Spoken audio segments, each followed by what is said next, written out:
Japan 2-2 এই গোলে আসলে ড্র করেছে এবং তারা ম্যাচে দুবার পিছিয়ে পড়েও শেষ পর্যন্ত কামব্যাক করে এবং জাপান শেষ পর্যন্ত 88 মিনিটে কামাদার গোলে নেদারল্যান্ডসের বিপক্ষে 2-2 গোলে ড্র করেছে। চারটি গোলই কিন্তু পরেরার্ধে হয়েছে।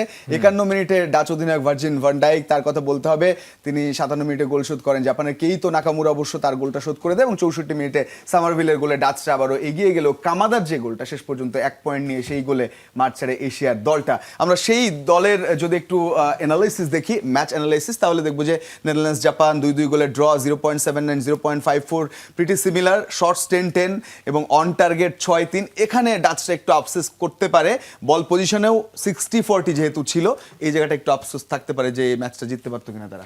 না, ডাচ আসলে নেদারল্যান্ডস আপনার যেভাবে ফুটবল খেলেছে আসলে ডমিনেট করেই খেলেছে, কিন্তু জাপান দেনো কিভাবে খেলতে হয় ওয়ার্ল্ড কাপে, এবং তারা এরকম, এটা ইনসিডেন্ট বলবো না, এরকম খেলে অভ্যস্ত। এবং তারা কিন্তু নট অনলি নেদারল্যান্ড, তারা জার্মানকেও পানিশ করেছে এইভাবে। সো আসলে তারা আসলে কিভাবে খেলে ফুটবলটা, এটা আসলে মানে আপনার এটাকে চেঞ্জ করে নাই।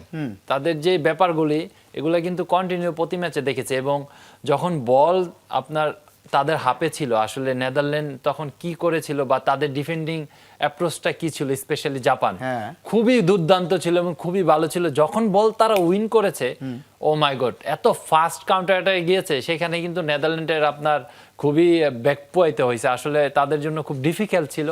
কিন্তু আসলে আমি এটা ভাবতে পারি না যে লাস্ট মোমেন্টে এসে আপনার এক গোল দিয়ে ম্যাচটা ড্র হবে। আমি তখন মানে ভেবেছিলাম যে নেদারল্যান্ড ম্যাচটা হয়তো বা জিতে নিবে, কিন্তু জাপান সেটা হতে দেয় নাই। আসলে অ্যাজ এ এশিয়ান কান্ট্রি হিসাবে আমি বলবো যে 4টা এশিয়ান টিমে কিন্তু পয়েন্ট হারায় নাই, পয়েন্ট পেয়েছে ড্র করে হলেও।